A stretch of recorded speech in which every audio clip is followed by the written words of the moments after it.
Abby, you look frozen on my screen. Sorry? Yes. I'm here. Sorry. You were on mute. No, I was, I have a spotty internet connection and we have lots of wind and storm today. So I apologize if I'm blotting out here and there. So a spotty internet connection. That's a technology that's supposed to save us. Right. So how many hubs are there now? We have 20 accredited hubs, so that means they've been through all the training, they're up and going, and they're offering their own training. And then we have about 10 that are in the training process. So we call them candidates. Candidates. So in 2013, my colleague Jim Laurie and I were in Boulder for a hub training. Yeah. And so we were one of the first crews. But afterwards, we all realized that since we weren't ranchers and we didn't have any land, we probably wouldn't make a very good hub. So we kind of switched gears, but it was an amazing experience to meet people from all over the world who were doing these extraordinary things on the land. And just, I talked to lots of groups about eco-restoration, and they say, well, does it work? And it's just like, how do you communicate the breadth and depth of these experiences to people who haven't been there? It's just a real challenge. It's a real challenge. It's so, I feel that every day. I agree. And that's why we started the Champions program, really, is that, they really focus on that, on the education to the public and to, their own networks. And it's really hard to put holistic management and a lot of what all of us care about into an elevator pitch. Yeah. And so it's hard, and that's really what I struggle with is like, where do I start? And I always want to meet people where they are and speak in a way that makes sense to them in their context. But man, it can be hard. Yeah. Well, say hello to Daniela and Alan and Trey for me. I will. I haven't spoken to them for a while, but. Definitely. Thank you. And Abby, while we're on the subject of holistic management and Savory, is there anything else that you want to share with us about current projects or current developments with Savory? We are, it's busy conference season. So a lot of the Savory Institute staff is traveling and attending, like we had the Grass-Fed Alliance conference last week. And I am really interested we need more hubs. Like we have 20, but we want to get to 100 and really solid, viable hubs. And so I'm really on a mission this year to try and recruit and find hub leaders that will help with this work or really believe and want to be a center for training and advancing holistic management and regenerative agriculture. So what does a hub candidate look like? Or who would be a candidate for a hub? Adam, did you want to say something? Sorry, did you have an idea? You want to know what a hub candidate looks like? You might call it a failed hub candidate. Not really failed, but a hub candidate that kind of veered in a different direction. Yeah. But just from the ones that I met, the other 9 that I met in 2013, it's just like, well, there were these middle-aged guys from Norway, and there was this young Turk from Turkey who had grown up in the city and didn't know anything about farming and heard about this and decided to start his own operation. And I assume Dudu is doing really well because that's the kind of guy he is. Yep. And there are people who've been ranching in Mexico for decades, and South Africans who it's just like, it's a world. It's people in the world. Yeah, it's all because we're functioning as a network and connecting people and what would be a profile for somebody that you're looking for to become a hub? Yeah, absolutely. Well, I think Adam, he nailed it in the sense that there are so many different types. It's not like a certain type of person or a certain income level or land base needs to be a hub. Dudu, the young Turkish man that he was describing, his hub is 5 acres. But the reason that it works is that it's contextually relevant because most people in his region that he serves have similar land holdings and similar size. So they can come to his place and say, I can can see it works. But if I was to go there, so I live in Northern California near the Oregon border in the high desert, much bigger land base. So we're working with 1,800 acres. If someone was to come here and say, from Dudu's area and say, well, it works here, but it doesn't work where I live. I only have 5 acres. And so the main thing is that the learning site or the demonstration site that you have for your hub is relevant and reflective of what's common in your region, so that people can see and they accept and are open to it. And then just really, it needs to be someone who wants to do it. You don't have to have holistic management experience or training. We will take you through that training and teach you how to operate a hub as well. And it just, like Dudu is a great example. He had, that entrepreneurial spirit. Right, that's right. really important. And the desire to make it happen and see these outcomes. So that, and then a good team, a solid, it doesn't have to be a lot. My husband and I lead the hub that serves Northern California and Nevada, and it's just the 2 of us, but people who are really going to dedicate time to it. It can't be someone's, part-time job or, a quarter of their part-time job or something. It really needs to have that focus and dedication. And then, it needs to be a viable economic business. So there has to be some funding source, because, economics are part of the triple bottom line, and we want the hubs to be viable, sustainable, and long-term in the region, so that they can really provide the support that people need when they go to implement holistic management and make big changes like this. So I think those are the 3 things, like a land base that's representative of the region, a strong dedicated team, and then some sort of financial source. Now, we started with 0, like absolutely nothing. We were with the Dudu style of a hub where we're totally bootstrapping it, but we did crowdfunding and things and raised the money. So don't think that because you don't have the funding that it's impossible. It's just, you have to have a means to get it. A particularly interesting thing about Dudu is that he's a city kid, Mm-hmm. and he moved into a community where he was a stranger. And so the other part of his challenge was to become part of the community, have people trust him and all of that, which, if you know him, he's good at that. He's good. But yeah, it's funny when he was describing those people. So Jorgen is the man from Sweden, and Ulf is from Norway. Yep. And they're hubs. They have a great sheep grazing business. And then Rolf from South Africa, and he is doing a lot of work with communities and communal lands in that region. So it's funny, they're all still charging away, doing being hub leaders. So. And I'm still rooting for Alan, and we talk about holistic management all the time. So we're kind of sort of a hub, but awesome. Not the kind of hub that could you explain a little more about what a hub is? Is it like a demonstration farm, or? Yeah. In essence, it's a training and education center, and so a hub will offer all the savory type programs in a region. So, say someone in California comes to the Savory Institute and they say, I really want to do this big project in the Sacramento Valley, then they would do that work through our hub. So we become like the administrative body that serves the region with holistic management training and education.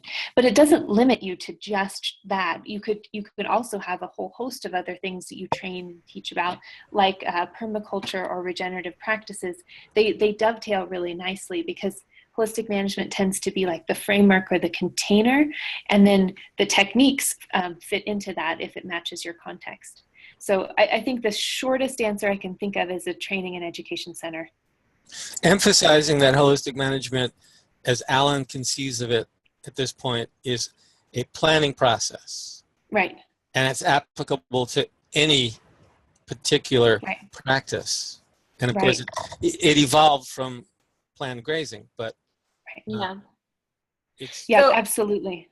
I'd like to invite Christian into the conversation here, because one of the topics that he added onto the sign-up sheet was the importance of a developmental process towards regeneration. And I've talked about this, I think it was with Gregory, kind of saying, I think holistic management does a good job of providing a framework. Mm-hmm. Uh-huh.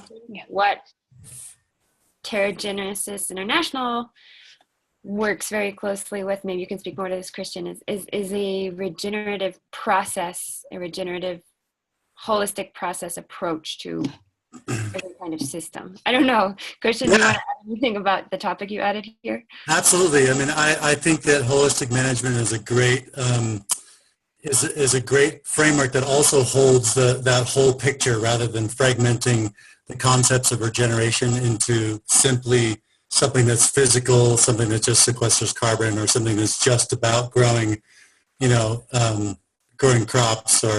But what we're doing at Regenerative International is similar in that we need to look at whole people, whole communities, and whole systems, and really think about what does regeneration mean on all those levels, and then look at more specific strategies and tactics to implement, which would also be at community levels, at national levels, and on the ground in terms of what we're doing to actually sequester carbon, build soil, build habitat, and grow more nutritious food. Mm-hmm. One of the things that's most enlivening for me in this whole process is the fact that I personally get to continuously grow through my interaction with the concepts of regeneration. And in working with our clients, we're often pushing them, and as we describe it, disrupting them in their normal modes of thinking, and people have ideas about what it looks like to be regenerative, and one of the concepts that we're asking people to do is get away from ideals. And the way that we define ideals are kind of a checklist of items that some group of people has decided are the right answers. But the problem with ideals is they're not specifically tied to a specific place, a specific context, a specific people, a specific culture, and individual watersheds and human beings. So it's not that any of those things on the checklist are wrong. They may very well apply, but let's first really deeply connect to the context that we're in and the individual people that we're working with, and find out who they are and what makes them alive. And then through a process that really engages them, we may end up applying some of those ideals, but we may also find other extraordinary concepts that we hadn't thought of before that fit to this exact context. So it's super, for me, it's really enlivening. I mean, that's what keeps me what keeps me so interested in it, is that each engagement is new and fresh, and I get a chance to see where am I limiting myself in the way that I view regeneration, and how might I have the opportunity to be disrupted or disrupt other people's thinking in a way that really grows something authentic, that authentically fits this place and these people.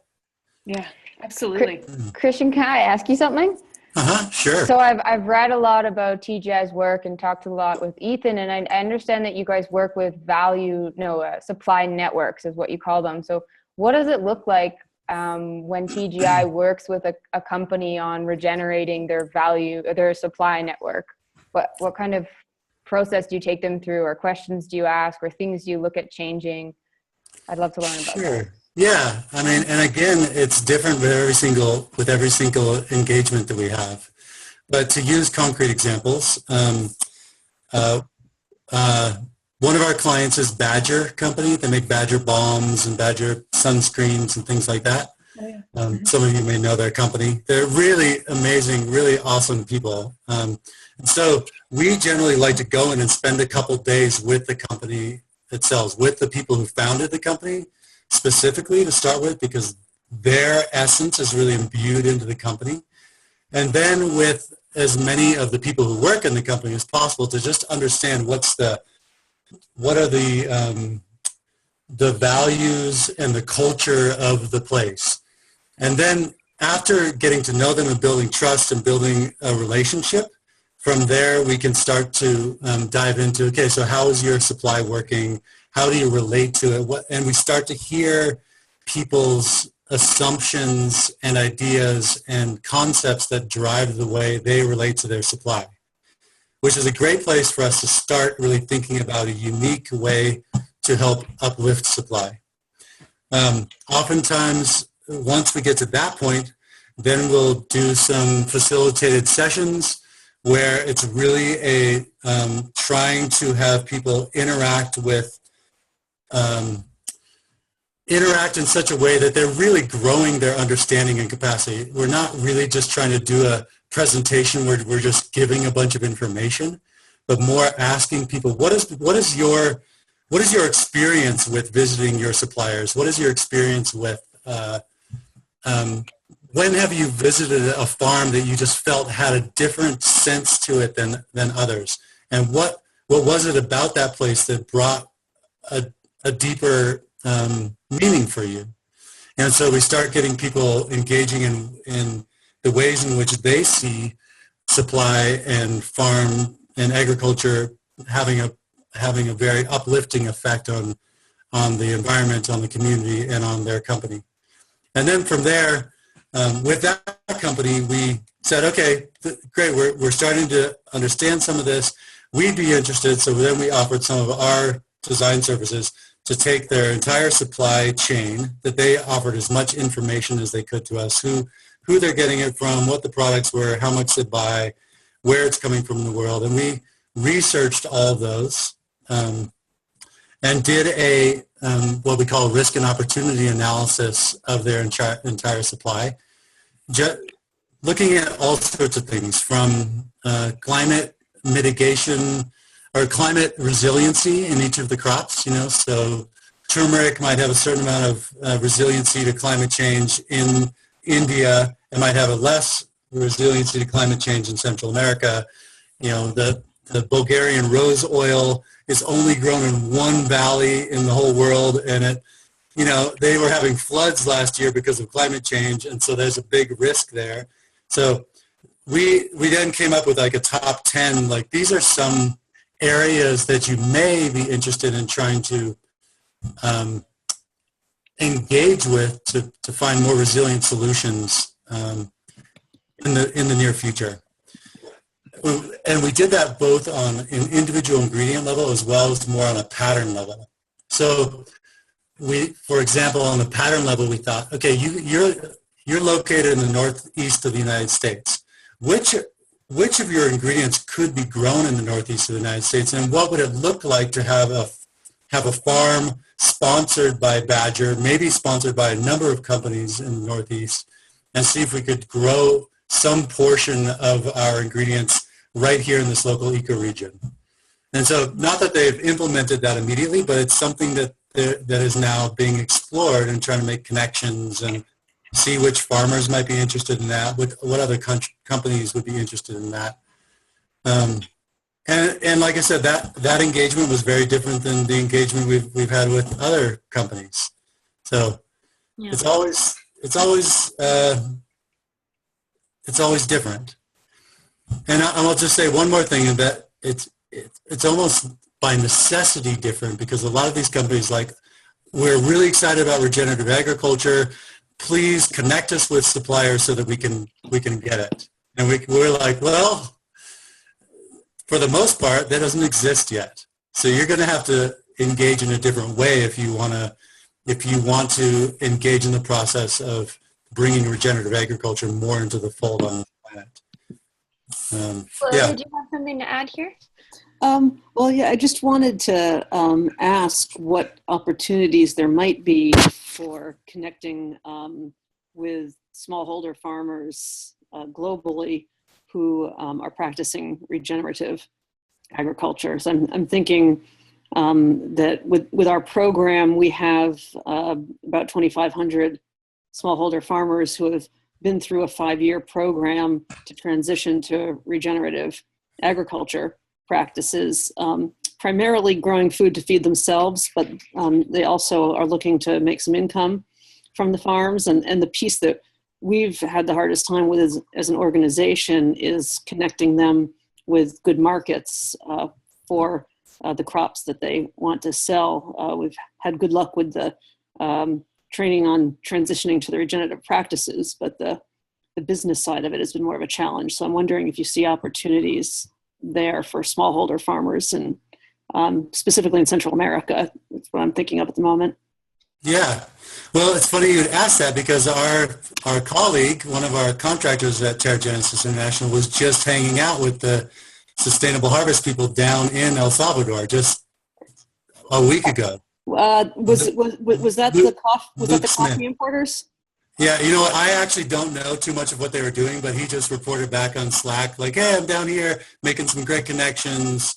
I think that was the other Sustainable Harvest. Oh, it was? Okay. Yeah, there's Sustainable Harvest, which is, there's a coffee importer that does fair trade coffee importing. And then there's us, and we do regenerative agriculture extension program.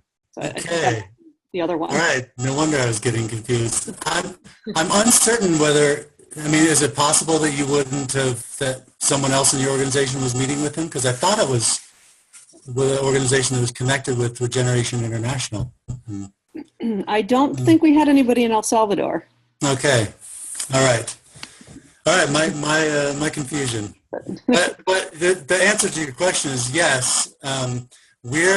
We're working to build as big a web as we can so that we can make these connections. And we're not really interested in just telling someone, here's your answer. We want them to actually be deeply engaged in the process and connected to the people and the communities.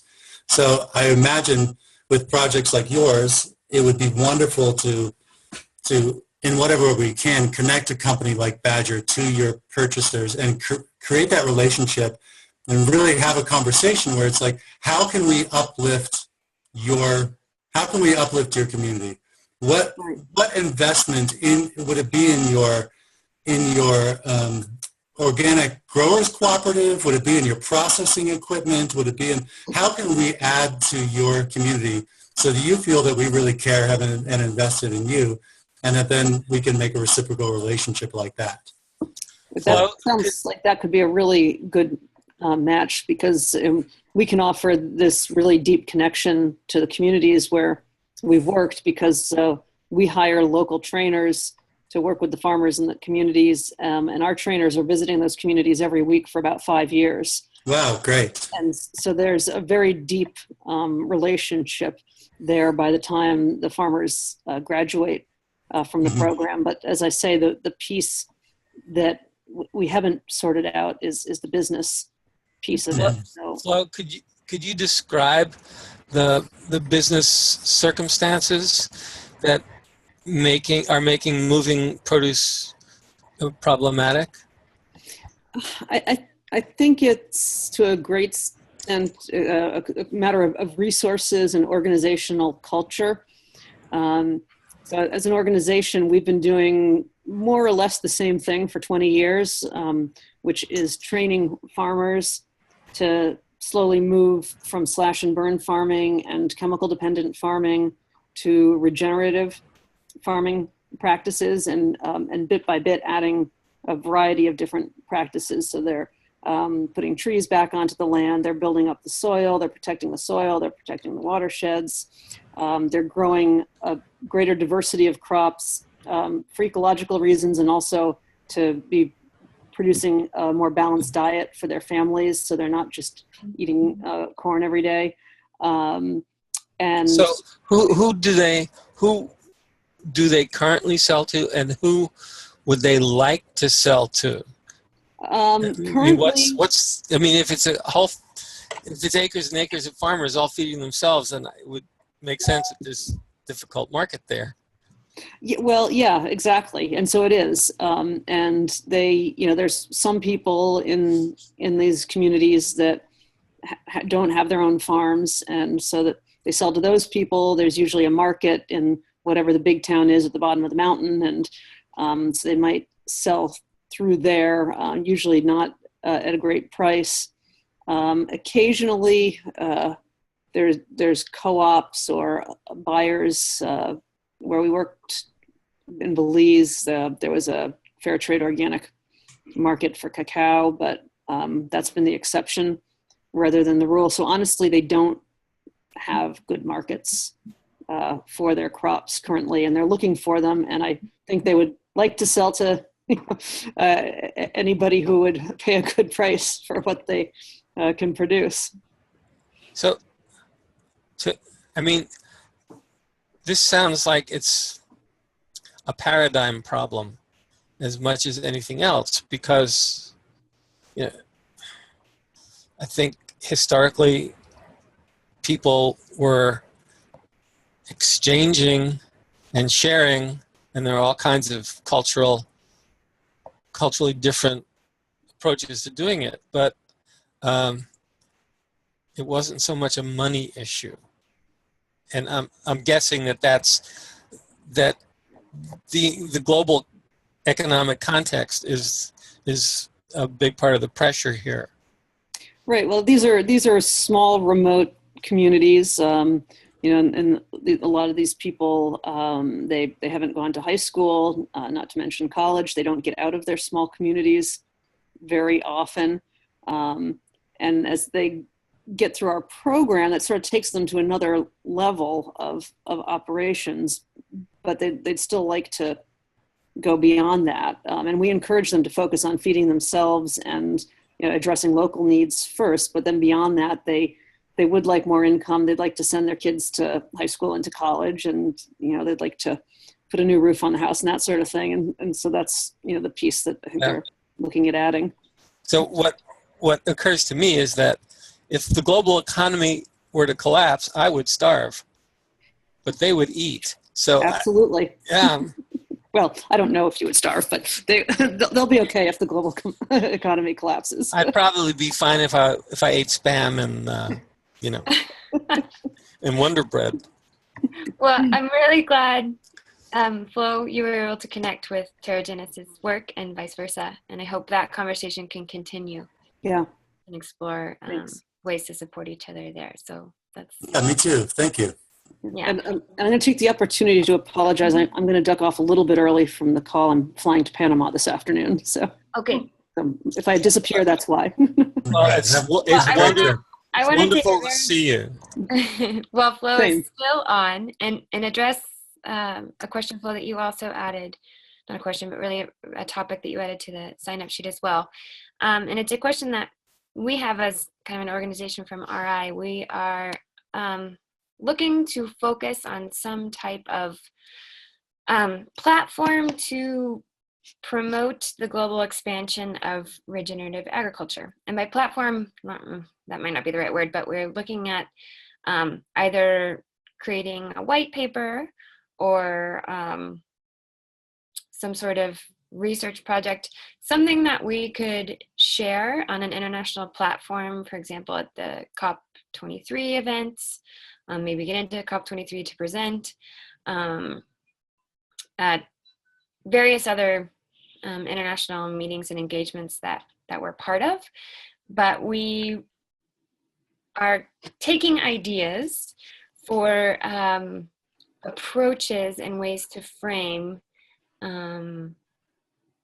this research and development into, basically the big question is, how do we scale regenerative agriculture globally? And what area of research would be most beneficial? Is it in policy for governments? Is it in on-the-ground research of successful regenerative farms and carbon farming projects? Is it in educational models with farmers that can be replicated? So my broad question is, what do you all see as a need or a gap in information, or even just a mouthpiece to promote the larger global expansion of regenerative agriculture? I feel like it's how we opened our conversation, with the sense that the public awareness, but on that level. So there's things that you described that, I'm picturing in like a typical sales funnel, right? So you have like the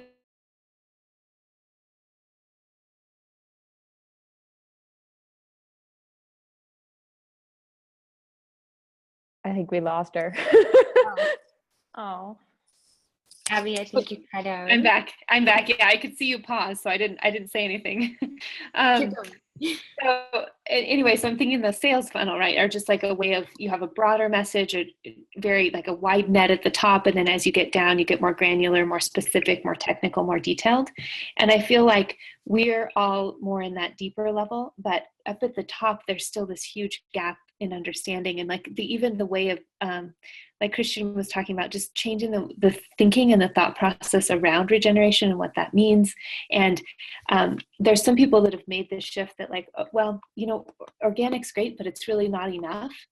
But as a consumer, I can be empowered to purchase products that are farmed in a regenerative way, or let there be like a market incentive. But I think that there has to be this planting of a seed around the excitement and the potential and the opportunity of regenerative to reach like a broader audience, so that there's momentum behind this work, and we're not just talking to the choir. That's always, and I'm speaking from the Savory Institute. We always say, well, how can, you know, we have these events, we do these things, but we're still speaking to the choir. How do we get out into the broader audience and have those conversations that really, really need to happen? So for me, it'd be at that very high level. That's where the weakest link is. Public awareness and kind of consumer-based. Yeah. Okay. Abby, we've talked about this. Oh, sorry, Tate. Why don't you go ahead? So on that topic of like how to make this stuff tangible, I kind of 2 points. One of the biggest holdups that I've seen talking to folks about, like, what is holistic management? What is regenerative agriculture? What does this even mean, and why is it different? And you're just relabeling something that I already do type perception is economics. And specifically, like with the landowners and producers that I work with, they have a business to run and they have children to feed, and you know, they have families to support and a land base to keep paying the taxes on. And so there's no foundational money in what a lot of these people do. There's no East Coast investor type in this. And so they need to make a profit. And that's really hard to say, make these management changes and you'll realize more profit, because because that's a difficult conversation to have, number one. And then two, there's no sort of large scale in the neighborhood type projects to demonstrate that, which is where the hubs comes in. That's where, you know, we just had that conversation. So we need more of that, obviously.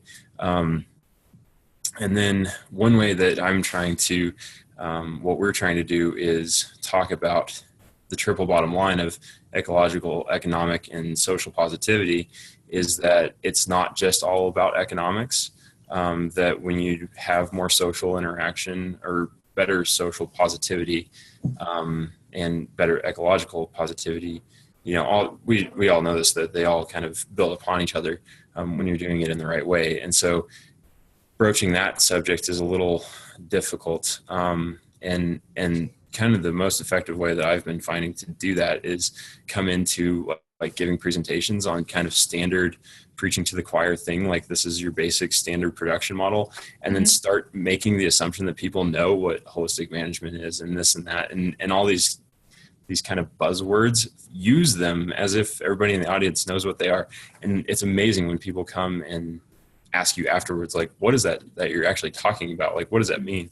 And then, so it's kind of like making the assumption that everybody should know this. And then when you're sitting in the audience, like, oh, I should probably know that, and go and ask. And so, I mean, that's a really small sort of granular thing, but we're trying to answer those questions too, for our context of, you know, old school, you know, multiple generations deep ranches, and landowners. And then also on the Colorado Front Range, we have a swath of people who own their 40 acres for the visual aesthetic appeal of it. They have no agricultural context. They do not care about making profit, but they do like taking pictures of the deer in the morning. So how do you make those places? You can sell the ecological social thing on those, but how do you sell the economic thing on those? And so bringing all that together is kind of interesting, and we're trying to answer those questions as well here. So I kind of deviated there, but thanks. It's also good to have a little bit more of a vision of what Yeah, and what you're working with. Absolutely. That's so interesting. So, Can I say something about the choir? Or were you going to say something, Alex? I was No, I Um, wanted. there, Oh, go ahead, Adam. Go ahead. I'll go after you. we can only preach to the choir because there's nobody else there. That's the bad news. The good news is that there are so many people aspiring to join the choir. This is happening all over the world. I mean, I joined the choir 8 years ago. Before that, I wasn't in the choir. And we're working with organizations to get them to incorporate the eco-restoration, regeneration message into their own message, whether it's peace action or gardens or other climate. And they just suddenly start to get it, and they just want more. So what we're really doing, and what's really happening, apart from what any of us are doing in our own groups or even collectively, I mean, there's a whole change in the zeitgeist here, and this is all happening around us, and we just have to, it keeps popping up in different ways, and you don't always recognize it right off, but it's there. So agonizing over reaching the choir, we've all done that, but I think the choir is reaching us now. That's Yeah. exciting. And Donald Trump is a big help. I guess. Oh, sorry. Go ahead. So I think an essential piece to growing the global regenerative agriculture movement is redirecting funding via creating economies, not alternative economies, but connecting economies as far as small producers to these new consumers that want regenerative project or products. And then also redirecting funding from investment, governments, and foreign aid agencies. Because right now what we're seeing all the funding go to, not all of it, but it's industrial agricultural systems or climate smart agriculture. And the climate smart agriculture, there's a whole other discussion of why, differences that we create between climate smart agriculture and regenerative agriculture. But the question that we would like to get to is how could we help create that redirection of funding? What information do funders and governments need? What information gaps are there from the regenerative movement side? Yeah. Yeah, I agree. I'm also very interested in that. And Terragenesis has been putting a little bit of energy into that, but not really finding the time and we need to be focused on what our clients are asking for us rather than this other thing. But where there's a lot of energy there that we're super excited about. And I'm wondering if you guys are also looking for partners to be working on these things as well. Of course. I imagine there's ways in which a group like Terragenesis or other groups that are on this call could team up with Regeneration International and go after some grants so that we could just do our research to be able to go after what you're talking about. Really make a really good sales pitch to the world of impact investors or to the world of government grants or the world of aid and development. Because all that money is out there waiting for a really strong pitch, but it kind of needs to be in their language and in the modes that they know. And that takes us a while to, all of us on this call, it would take us quite a while to formulate that in a way that's a really good pitch.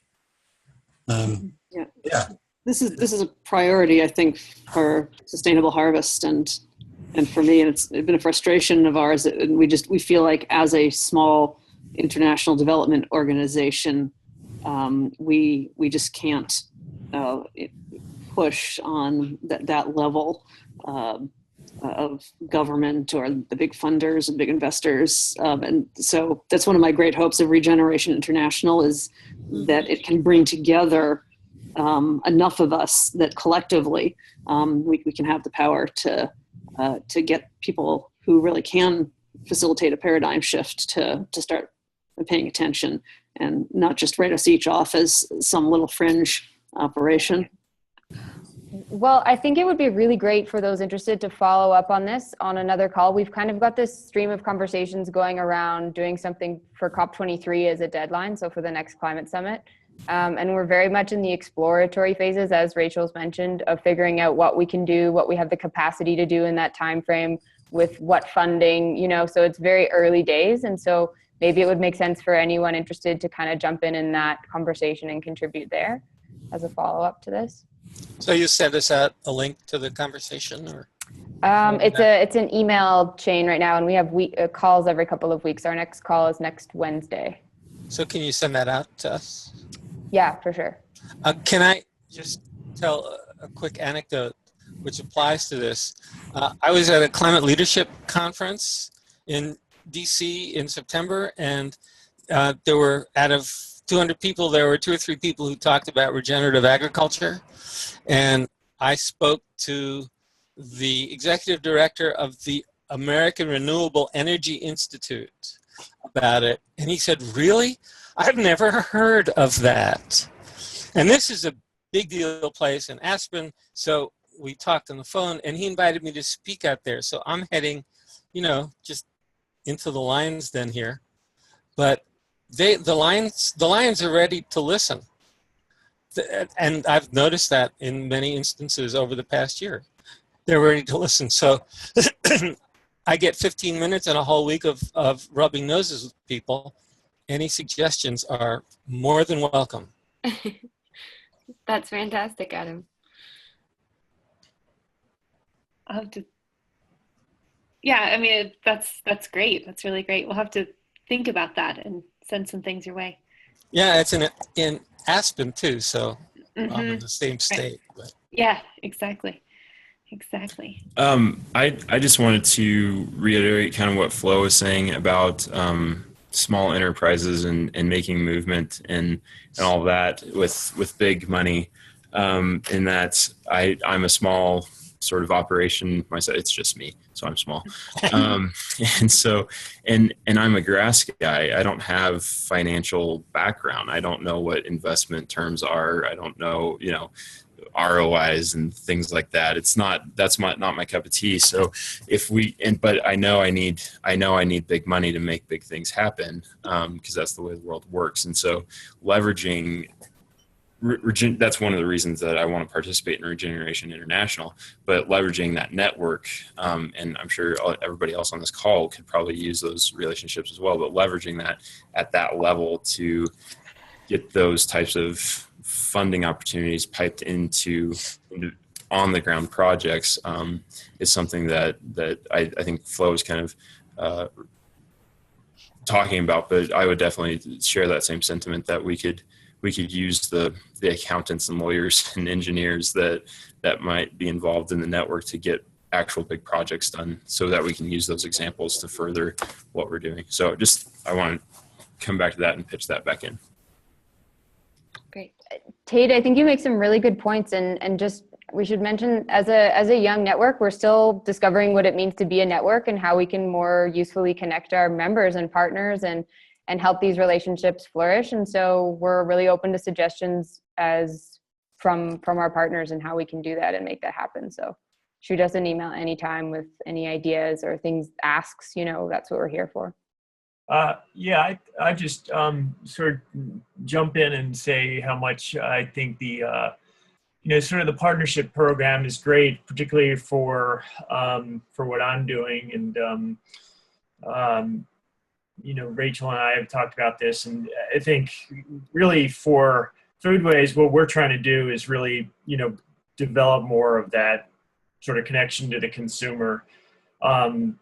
Very few of them have any idea whatsoever what regenerative agriculture is, and some of them are still even confused as to what organic food is, right? They just kind of know that it's good. So we're really trying to do that. It's just like they don't want to put in the time to understand. They just want to know it's good. And so we're trying to be that voice to them to let them know that this type of food grown in a certain way or animals raised in a certain way is good food. And where can you find that? Like what restaurants, what markets really understand this and value this? And so it's helpful for us because we're new and we're still pretty much in Virginia. I get a lot of doors slammed in my face every day from, a lot of restaurants who really just don't, really want to deal with us or anything. So it's good to have sort of that, I think that force, sort of like this group of like-minded organizations from Savory to RI, OCA and other organizations. I think that having that is good to sort of get that momentum and keep that going. So I appreciate the opportunity to partner and, just sort of for anybody that wants to know more about, what we do, reach out to me, because again, like we're out there saying like, these organizations are, really fighting for this type of food, this type of food system, this type of agriculture. Soil for Climate's another one.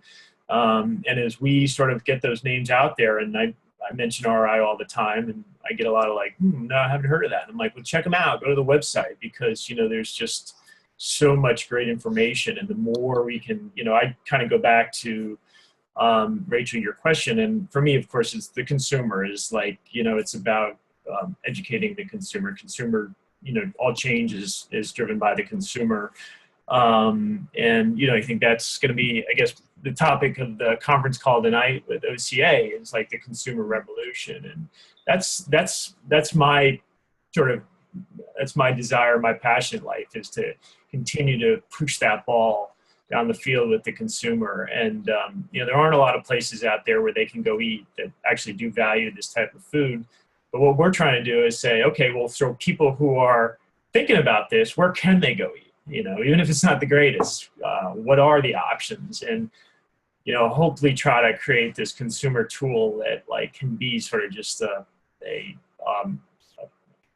crutch they can rely on. And ultimately, I think it's kind of similar to what Savory is doing in many respects, right? With the certification process, which I'd love to learn more about. And I think there's a lot of synergy between that program and kind of what we're doing. And I think that's going to be so fundamental to this, is just kind of continuing to get in front of consumers. Yeah, I agree. And Michael, I'm sure you've heard of the Perennial in San Francisco, that restaurant. Oh yeah, sure. Yeah. I That's haven't always been what I there think yet, of. but Yeah. I have heard of it. Yeah, awesome. Yeah. Yeah, definitely. Yeah. They're onto something, I think. So. Yeah. Oh yeah, without a doubt. And those there are. I think what's for me, what's so exciting is that there are just great examples of that all over. I mean, we even have there's some great places even here in Virginia that are doing some really innovative things, and people that just get it. Like if anybody's ever in Virginia Beach, there's a place called Commune that's down there, and the guy who runs that, Kevin, he's just amazing. Like and so there are just these little examples all over the place of amazing things that are being done. And the key is to continue to sort of push that, right? Is sort of the barometer that we're striving for. And that's kind of what we're trying to do, is say like, all right, let's continue to push the envelope and get more businesses thinking about how they can do these things too. Yeah, absolutely. Yeah. Well, our call is almost coming to a close. I just really want to quickly get to one of the topics that I'm not sure how to pronounce your name. Slyvan. Also posted in the chat, which was on wild seeds and his project for seed balls. I just put a link to the Apius Institute on the chat, which they're a potential partner and friends of ours that are working on that project, and also connected to Terragenesis International, I think. This is kind of an online free database that's going to be growing very soon. They're kind of investing in research to add to this database for perennial crops for climates all around the world. So that might be an interesting resource for you. And then if anybody else wants to shoot a quick comment to Slyvan for his whether perennial or wild crops, edible wilds, that would be cool to share any information or suggestions of resources for him.